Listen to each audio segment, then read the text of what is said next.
Përshëndetje dhe mirë se erdhët të gjithë ju të shenjës së binjakëve, uroj të jeni mirë. Do me leximin me radhës, kam qenë në spital, nuk kam arritur t'ju lexoj, vuaj, nëse ju ndihmon kjo ta keni parasysh, ndonjëherë her pas here zhdukem nga hernia diskale, jam operuar 2 herë dhe sikur nuk po gjej derman akoma. Nese jam pak më mirë dhe po ju lexoj këtu para jush jam sot. Të dashur, po fillojmë me një energji të re, do të thoya pak naive, që sjell shenja e këtij kalorësi të zemrës. Shikoni këtu lajme në zemrë ose një gjest të sinqert nga dikush. Është sikur një dritar hapet dhe një ndjesi e ngrohtë hyn në jetën tënde. Pra, duke të kujtuar se zemra koma ditë ndjej. Çfarë do që keni përjetuar dhe sikur mendoni që e keni ngrirë dhe keni ndaluar së dashuruari, që nuk do të patjetër për dashuri, mund të jetë për shumë gjëra, diçka e bukur do të ndodhë, një ofertë, një lajm, një çfarëdo që të jetë, që do ju bëj paksa të ktheni besimin dhe të ktheni paksa në binarin e jetës, ta quaj ashtu. Në njëherë pas kësaj shfaqet mbreti i gjeteve, ndryshe mbreti i shpatës, është përfaqëson mençurinë, logjikën dhe ftohtësinë e arsyes. Të tash binjak, kjo tregon se edhe pse zemra hapet, ti do të detyrohesh me një farë mënyrë të balancosh këtë me mendjen. Do thotë jo të hidhesh kokë e këmbë në atë ofertë të dashurisë, të punës, çfarëdo që të jetë, por të dish të balancosh atë zemrën dhe mendjen. Mund të kesh përballë një person autoritativ, dikë që flet me logjikë të hekur dhe që të teston paksa në vendimet e tua. Nga ana tjetër, mbreti i lehtive, të dashur, kemi goxha mbretër në leximin e juaj sot, sjell energjinë e stabilitetit dhe asaj stabilitetit praktik.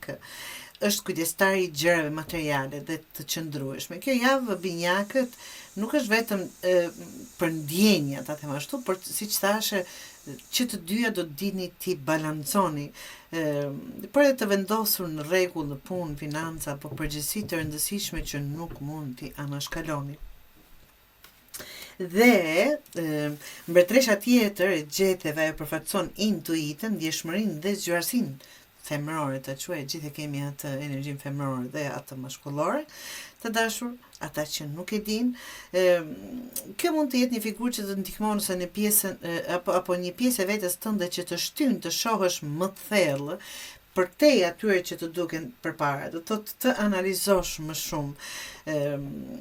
Ajo është kundërpeshë mbretit të gjeteve, më falni këtu, mbreti të gjeteve, aty ku ai kërkon arsyen, kjo sjell intuitën dhe kujdesin. Pra, do thot një fillim i javës me oferta, lajme, që do t'ju ngrohë zemrën, që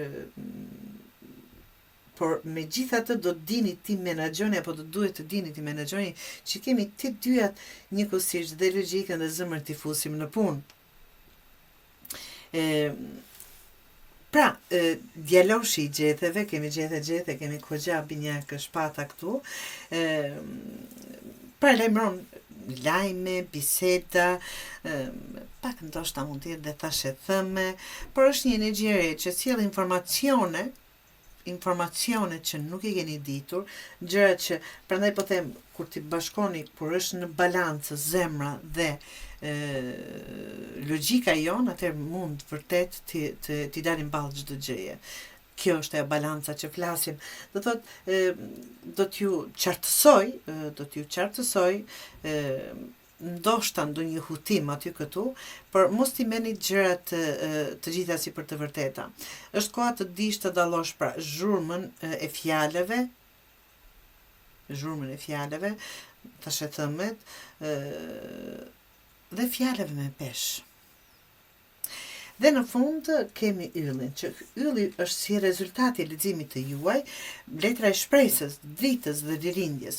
Pas gjithë kësaj këto përzierje emocionesh, përgjegjësisht dhe informacione sa të qarta e sa të paqarta, kjo sjell qartësinë, të dashur. Qartësinë një dritë që të rikthen besimin tek vetja juaj, tek e ardhmja, është premtimi që gjithçka do të shkojë drejt përmirësimit, që gjithçka do të shkojë ashtu si dëshironi ju, nëse ti arrin të mbash balancën me zemrës, mendjes dhe intuitës. Pra të dashur binjakë, kjo javë të sjell një përzierje emocionesh dhe detyrimesh. Zemra do të shtyhej drejt hapjes dhe ndjenjave, që do të thotë nuk do të thotë patjetër dashuri, por që diçka sikur të merrni iniciativën e diçkait për ta bërë, por mendja dhe përgjegjësi do të kërkojnë dhe disiplinë dhe të kesh komunikime dhe lajme që mund të pak dhe të trazojnë, por të mos i marrësh të gjitha për të vërteta. Në fund, pra ylli, siç thash, do të ndriçojë mbi yll, duke të dhënë qartësi, shpresë dhe një ndjenjë që rruga jote po hapet dhe është drejt diçkaje absolutisht më të mirë. Duhet të dini këtu i gjithë leximi kërkon balancimin e asaj çfarë ndjeni dhe çfarë mendoni, të dashur, jo çfarë ju hidhet vetëm përpara. Do thotë ju të vini në konkludim me atë të juajën, një super balancë për të ditur pranuar dhe menduar gjërat që ju vinë përpara.